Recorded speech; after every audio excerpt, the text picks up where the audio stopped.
Toi qui incarnes le malheur, tu veilleras à punir à juste titre les âmes jugées abusives par l'incarnation des ténèbres, afin que les malfaisants souffrent au moins autant que leurs victimes.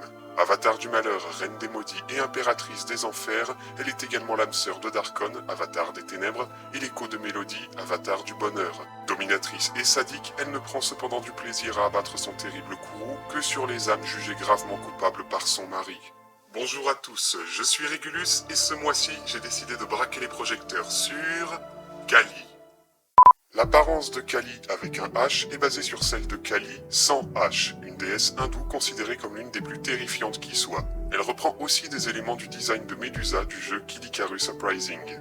L'avatar du malheur est une très belle femme ayant 4 bras, 4 canines surdéveloppées, des cheveux en serpent et une peau qui peut être bleue, rouge ou verte. C'est elle qui choisit selon son humeur. Elle est vêtue d'une tunique noire et rouge sombre et se balade constamment pieds nus car elle veut sentir le sol sous ses pieds quand elle marche, même si c'est sur des braises incandescentes. Plutôt cool, non ?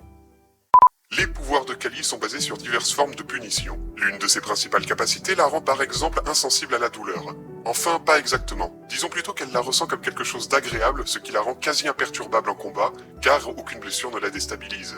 Elle doit cette particularité à son sang, composé d'un venin dont elle peut modifier les effets. Selon la volonté de Kali, il pourra provoquer des douleurs insupportables ou des hallucinations cauchemardesques. Elle est également capable de désactiver, voire même de voler les pouvoirs d'autrui, de créer des poupées vaudou capables de blesser, mais aussi de contrôler quelqu'un à distance, et son design de gorgogne lui donne bien évidemment la capacité de pétrifier les gens d'un simple regard qui possède d'ailleurs d'autres effets selon le contexte et la volonté de Kali. Elle doit la plupart de ses aptitudes à ses artefacts divins, notamment son arme, un fouet serpent, et sa relique, une poupée vaudou. Aussi effrayantes soient les aptitudes de Kali, elles sont au final assez limitées. Le principal défaut de ses pouvoirs, c'est que leur efficacité dépend du karma de la cible. En effet, les capacités de Kali ne fonctionnent que sur les personnes dont le karma est mauvais. Les innocents et les vertueux n'ont donc pas grand chose à craindre de l'avatar du malheur. Cela dit, on ne peut pas vraiment appeler ça un défaut. C'est plutôt une bonne chose que Kali ne puisse pas torturer des gens qui n'ont rien fait de mal. Par contre, qu'elle ne puisse pas donner d'effet positif à son venin, c'est déjà un peu plus dommage. Bah oui, Kali a beau pouvoir modifier les propriétés de son poison, en tant que divinité punitive, elle est incapable de lui donner un effet bénéfique. Elle ne peut même pas transmettre son aptitude à ressentir la douleur comme quelque chose d'agréable. Le seul truc à peu près bien que Kali peut faire aux autres avec son venin, c'est transformer les damnés en maudits. Mais bon, passer du statut de personne torturée quotidiennement à esclave avec des pouvoirs, Kali est l'impératrice des enfers.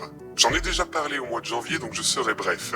C'est un monde où chacun de vos besoins et désirs ne sera jamais satisfait, où vos peurs et vos craintes vous harcèlent sans cesse, et où votre environnement s'adapte à vous pour vous en faire baver le plus possible. Ce qui fait des enfers un empire riche en biomes divers, car chaque individu a sa propre sensibilité et sa propre réponse à la question « Qu'est-ce qui pourrait vous arriver de pire ?» Pour donner un exemple différent de celui de janvier, si votre plus grande peur est d'être dévoré vivant, vous serez balancé sur une planète entièrement peuplée de rats affamés qui viendront vous grignoter à petit feu. Je vous laisse le soin d'imaginer d'autres châtiments en fonction des peurs et des crimes de chacun. Ah, et au passage, c'est bien évidemment à proximité du palais de Kali qu'on vous inflige le châtiment ultime. Le truc où on vous fait revivre la vie de vos victimes. Kali est la reine des maudits. Normalement, je vous ai déjà expliqué ce qu'était un damné. Pour faire un bref rappel, ce sont des pécheurs envoyés aux enfers pour expier leurs fautes. Mais que se passe-t-il lorsqu'ils sont prêts à se repentir et à se racheter ? Eh bien, ils sont transformés en maudits, des démons chargés de servir un ou plusieurs anges et auxquels on donne des pouvoirs en lien avec leurs crimes. Par exemple, un ancien voleur obtiendra le pouvoir d'attirer des objets vers lui, là où un menteur sera capable de créer des illusions. Le but est à la fois de rappeler ses crimes au maudit, mais aussi de le mettre à l'épreuve. Va-t-il utiliser son pouvoir pour retomber dans ses vieux vices, ou résistera-t-il à la tentation ? Si au début un maudit revêt une apparence monstrueuse, il va progressivement récupérer ses traits d'origine au fur et à mesure qu'il répare ses torts. Pour un damné, devenir maudit est donc le premier pas sur le chemin de la rédemption, une véritable bénédiction pour ceux qui souffrent de leurs propres péchés. Le symbole de Kali et de ses maudits est le même que celui de Mélodie et de ses trônes, mais avec les couleurs inversées. Logique, vu qu'elles sont les échos l'une de l'autre. Cela dit, vous vous doutez bien que les pétales de la fleur n'ont plus la même signification. Ici, ils symbolisent les différents châtiments que vous font subir les enfers avant de vous libérer. Il y a d'abord le châtiment physique de la douleur, qui a plusieurs utilités, mais elles sont toutes assez superficielles. Faire peur, se venger, rabaisser, etc. Le calvaire commence réellement avec le châtiment mental de la souffrance, le fameux châtiment ultime dont j'ai déjà parlé 2 fois. Vient ensuite le châtiment moral de la culpabilité. C'est ce que vous êtes censé ressentir après le châtiment ultime et qui vous donne envie de subir le dernier châtiment, celui de la rédemption, la servitude. C'est là que les damnés prêtent allégeance à Kali et deviennent des maudits dans le but de se racheter.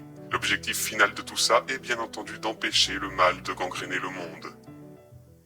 Avant le grand bouleversement, Kali n'était pas l'avatar la plus occupée qui soit. En effet, il y avait peu d'âmes suffisamment mauvaises pour mériter les enfers et elle s'occupait donc surtout de superviser la chasse aux démons aux côtés d'autres avatars. Mais le fonctionnement du monde a beaucoup changé après le cataclysme, notamment en ce qui concerne la réincarnation. Maintenant, quand vous mourrez dans l'au-delà, vous n'êtes plus garanti de vous réincarner au bout de quelques jours grand maximum, car il y a une chance non négligeable que vous fassiez d'abord un petit tour dans les ici-bas et que vous subissiez le même sort que Régulus, c'est-à-dire une amnésie totale et une réincarnation qui prendra au mieux quelques années, au pire des milliards. Cela nourrit inévitablement une peur de la mort chez les gens et favorise donc des comportements bien moins nobles que Kali est fatalement chargée de sanctionner. Autant vous dire qu'elle ne manque pas de boulot depuis ce terrible événement.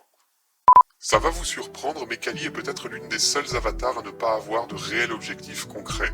Enfin si, comme tous les autres avatars, elle veut arrêter Kaios pour ramener équilibre et harmonie dans l'univers. Le truc c'est que, à son échelle, et avec la tâche qui lui incombe, Kali ne peut pas vraiment faire mieux que juste continuer son boulot, à savoir punir les damnés et les transformer en maudits pour laver leurs péchés. Après, n'allez pas croire que c'est inutile, c'est très utile. Moins de pécheurs en liberté, c'est moins de problèmes à gérer en parallèle d'autres plus importants. Et à chaque damné transformé en maudit, c'est plus de monde pour lutter contre les forces du mal.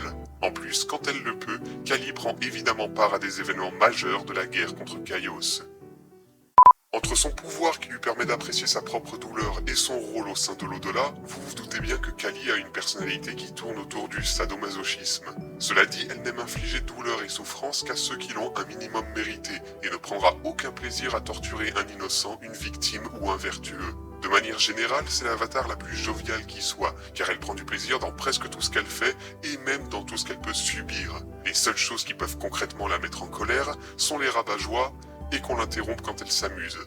Peu importe la nature de l'amusement. Ouais, on pourrait croire que l'impératrice des enfers serait facile à énerver, mais en fait non.